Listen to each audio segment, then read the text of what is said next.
Hello and welcome to Art Design and Basic Theory Part 1. I'm DOG Sanity and I will be teaching you today. Pretty much, this class covers basic things, the tools we have over here, and what Photoshop can do. I'm using Photoshop 5.5. Some of you out there may have a newer version. That's okay, they're pretty much all the same. The outlook and layers may be a little bit different, but that's fine. Pretty much we're going to start with this window right here.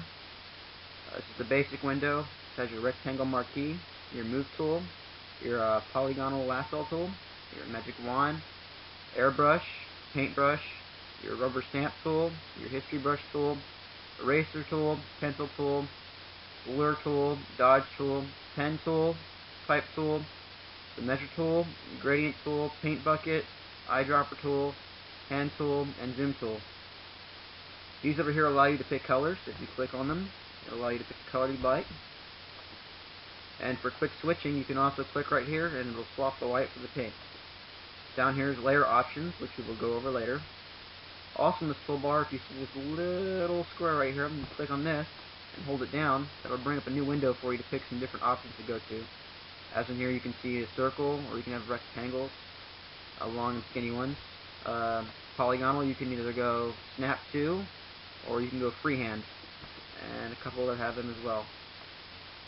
That over there. Over here we have tool options. For the polygonal lasso tool, you can have an anti-alias or a feather. I can show that to you later. Navigator, info, and options. That gives you some information on what you're doing. Over here is colors, swatches, and brushes. This is more for freehand painting and the colors we'll be using. There's the colors. You can adjust them like this, or actually pick them like this, or you can just click on it and it'll pick up a color picker for you. Swatches are different. They're pretty much easy. Snap two colors instead of having to pick from a variety of colors. You can just actually just snap one and it'll pick it for you.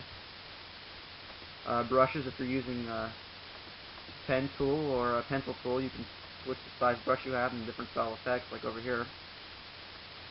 When you start doing actions within Photoshop, it'll bring up the history and actions. You can actually go back if you don't like what you did and click on a different history. And then over here is layers. We'll be covering our different classes. This will pretty much show the layer that you're on and different layer effects you can choose.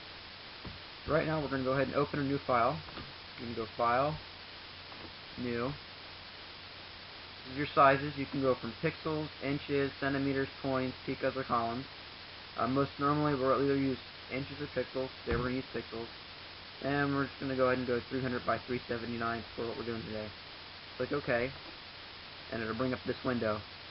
Now some people can just work out of this window, and that's cool, or you can maximize it. Now some of the advantages to maximizing it is you can actually click in the gray right here like this, and then drag across, and it'll continue this like this. You can go over to Actions, and go like that, and undo it. Now if you had it like that, and you had that and you click, see how the cursor will not open? It'll actually bring that up. So by having it maximized, you have this whole workspace to work into, and do some pretty cool things. That there. Alright, now let's go over some of these tools. This is called the rectangle marquee tool. And if you drag it into the white area, you can make a square, a rectangle, pretty oblong. And if you let go of the clicker, it'll click there and release a thing. Another cool thing about this is if you hold Shift and create it, it'll automatically snap to a perfect square. All sides will be even. That's pretty cool. Now if we go over here to the move tool, we can move this around. And I'll put the square wherever you want to. So what we're going to do is we're going to go to the paint bucket and paint this pink. We're going to unselect it. There you go. See how the dotted lines are no longer there? Another cool tool we have here is the magic wand tool. It'll select only the same color. So if we pick here, see how it highlights only the white, getting only the pink by itself. If we click on the pink, it'll only select the pink and leave the white by itself. This is cool if you want to, say, delete it. Or if you want to delete the outside. But since it's the background, it's not going to do that, it'll remain white. So what we're going to do here is we're going to click on background, double click it, it'll bring up a layer. Go ahead and name the layer whatever you want. Go ahead and do test. Click OK. See how it changed test over here? This is your layer toolbar.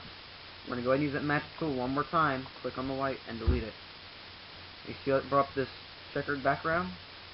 This is a transparent background. and pretty much it'll show things behind it. So what we're going to want to do to show the transparency and a layer background, we're going to click on this little thing right here called New Layer. So above the New Layer, we're going to click on this and drag it below Test. So now this layer is behind this layer. We're going to go ahead and do that tool and make one more square. This time we're going to make a white square. Go ahead and pick on that paint bucket. There you go. See how the pink is overlining the white?